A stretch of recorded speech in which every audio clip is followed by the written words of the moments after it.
नमस्कार मित्रांनो, मी भूषण रमेश महाजन नाशिक। तर आज मी आपल्याशी एका विषयावर संवाद साधणार आहे, जो विषय म्हणजे दानधर्म। मित्रांनो, आपल्या हिंदू धर्मामध्ये दान करणे याला अत्यंत महत्त्व असतं। दान केल्याने समृद्धी प्राप्त होते, त्यासोबत पुण्यही प्राप्त होत असतं। म्हणून विविध देवतांविषयीचं दान केलं जातं आणि त्यातून पुण्य प्राप्त होतं हे माहीत आहे आपल्याला। पण त्या व्यतिरिक्त दानातून समृद्धी कशी प्राप्त होते किंवा दातावान जो देतो तो समृद्ध कसा होत जातो ते आपण बघणार आहोत। तर शास्त्रानुसार आपण जी संपत्ती कमवतो त्यामध्ये तद्दशांश दान झालं पाहिजे असा दंडक आहे। म्हणजे 10% आपलं मिळकतीतून दान धर्म आपण केला पाहिजे। मग दान केल्याने प्राप्त काय होतं ते देवतांविषयी असेल किंवा वंचित ज्याला गरज आहे त्याला दान केल्याने आपल्याला काय प्राप्त होतं त्याविषयी आपण संवाद साधणार आहोत। तर दान धर्म का करावा? तर भावे करी दान धर्म, श्रद्धेचे माप ते वाढी, तेने हरी संतुष्ट, मागेल ते मिळती। तर सर्वात पहिला मुद्दा, दान केल्यानंतर जो दान करतो त्याला काय प्राप्त होतं? तर श्रद्धेचे माप वाढी। आपण ज्या विषयी दान करत असतो त्या व्यक्तींविषयी, देवतांविषयी आपली श्रद्धा दृढ होत जाते। म्हणजे तुम्हाला श्रद्धा जर वाढवायची असेल, कुठल्या माध्यमातून श्रद्धेचं माप वाढत असेल तर तो विषय म्हणजे दान करणे। मग ते देवतांविषयी असो किंवा व्यक्तींविषयी असो, आपल्या बघण्यात येतं की या देवताच्या निमित्तानं दान केलं जातं। मग ते अलंकार स्वरूप असेल, धन स्वरूप असेल, वस्तू स्वरूप असेल, अशा प्रकारे देवतांच्या निमित्तानं दान केलं जातं। तर ते का केलं जातं? तर त्या देवतांप्रती, ज्या देवतांना आपण दान करत असतो त्यांच्याविषयी त्या व्यक्तीची श्रद्धा दृढ होते आणि जेव्हा श्रद्धा दृढ होते देवतांविषयी तेव्हा सकल लाभ मिळतो। त्या व्यक्तीला मनोकामना पूर्तीकडे नेणारं असं दान असतं, म्हणून देवतांविषयी दान केलं जातं। आपल्या बघण्यातही तसं येतं। तर का केलं जातं? तर श्रद्धा वाढते। यजुर्वेदामध्ये मंत्र आहे, तो मंत्र असा की श्रद्धया सत्यमाप्यते। श्रद्धा असेल तर सत्यमाप्यते, सत्य आपल्याला प्राप्त होतं। म्हणजे आपली मनोकामना पूर्ण होते। ती कधी होते? जेव्हा आपण दान करू तेव्हा होते। म्हणून दानाला इतकं महत्त्व सांगितलेलं आहे। मग हे दान देवतांविषयी असेल, मग व्यक्तींविषयी कसं दान करावं? तर वंचिता करी दान धर्म, संचित आपुले टळे, पदरी साचते पुण्य, संकट काळी ते उभे। हे देवतांविषयी दान आपण बघितलं। जेव्हा व्यक्तींविषयी दान करायची वेळ येते तेव्हा कसं करावं? तर वंचिता करी दान धर्म, जो वंचित आहे, ज्याला खरंच गरज आहे दानाची, त्या वस्तूची, त्या धनाची, मग कुठलाही स्वरूप असो, तर ते ज्या गरजवंताला दान करा। त्याने काय होतं? दान केल्याने काय होतं? तर संचित आपुले टळे। दानाने कर्त्याला काय प्राप्त होतं? दात्याला काय प्राप्त होतं? तर संचित आपुले टळे। त्या व्यक्तीचं संचित पापाचं नाश हा दानाच्या माध्यमातून होत असतो।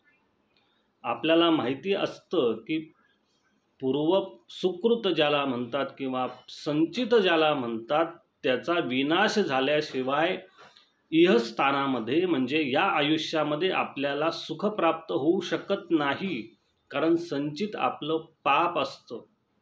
मग ते संचित पापाचा विनाश करायचा असेल तर दानधर्म करा। मग ते पाप कमी कमी जसं होईल तसं आपल्याला सुख प्राप्त होईल, म्हणून दान करायचं असतं। मग ते दान केल्याचं पुण्य साचतं, पदरी ते पुण्य, आपल्याकडे ते पुण्य भाग साचतो। आणि मग ते पुण्य कधी उपयोगी येतं? आपण दान केलंय, पण आपल्याला ती प्रचिती कधी येते तर संकट काळी सामोरी उभे.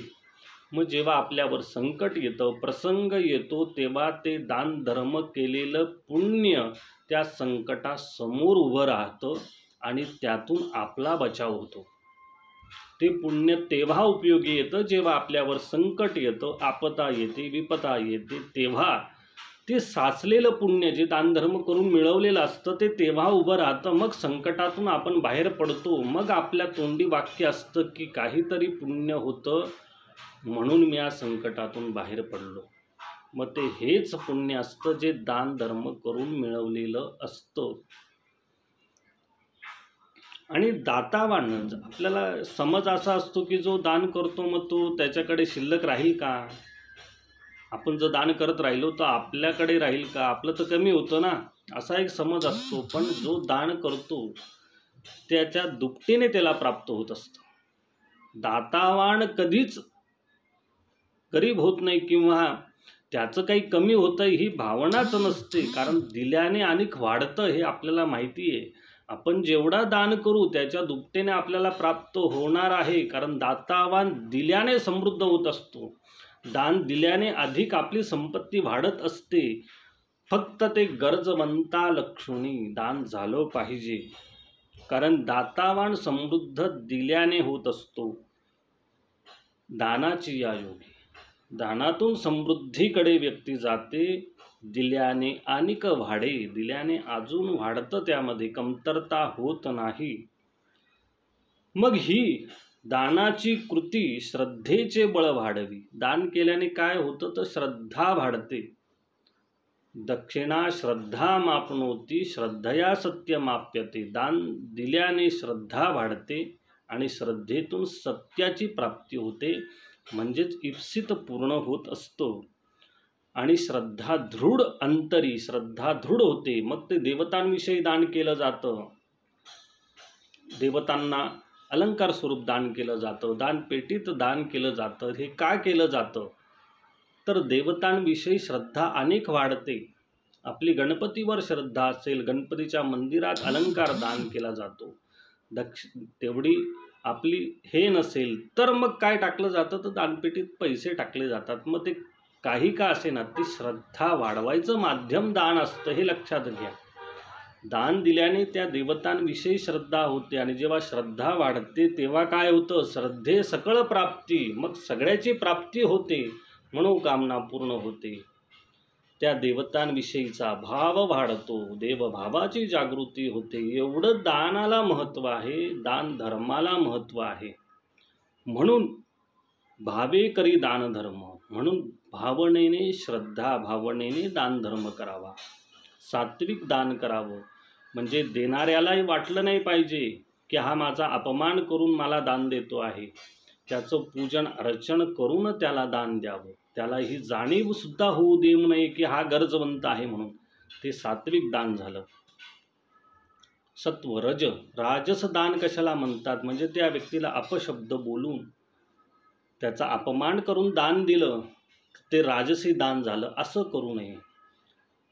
आणि तामसी दान म्हणजे त्या व्यक्तीला अगदी हीन शब्दात उच्चार करून त्याचा पदोपदी अपमान करून मारून मुटकून केलेलं दान असतं ते तामसी दान असतं. ते दान करू नये. सात्विक गुणाने सत्वगुणाने युक्त दान करावं, जेणेकरून घेणाऱ्याचा अपमान होत नाही. तोही आनंदाने ती स्वीकार करतो. त्याला कमतरतेची जाणीव होत नाही आणि दातावानाचाही अहंकार नसतो. मी काहीतरी याला दान करतोय असा भाव न ठेवता सत्वशील दान करावं. त्यातून पुण्य प्राप्त होत असतं. इतकं दान धर्माला महत्त्व आहे. म्हणून दान देवतांविषयी का दिलं जातं तर देवतांविषयी श्रद्धा वाढावी म्हणून. आणि वंचितांना गरजवंतांना का दान केलं जातं तर आपलं संचित टळत असतं, संचित पाप कमी होत असतं आणि आपण समृद्ध होत असतो. म्हणून अशा प्रकारे दानधर्म का करावा याविषयी आपण संवाद साधला. हे चिंतन आपण आचरणात आणावं. आवडलं असल्यास नक्की प्रतिसाद द्यावा. धन्यवाद.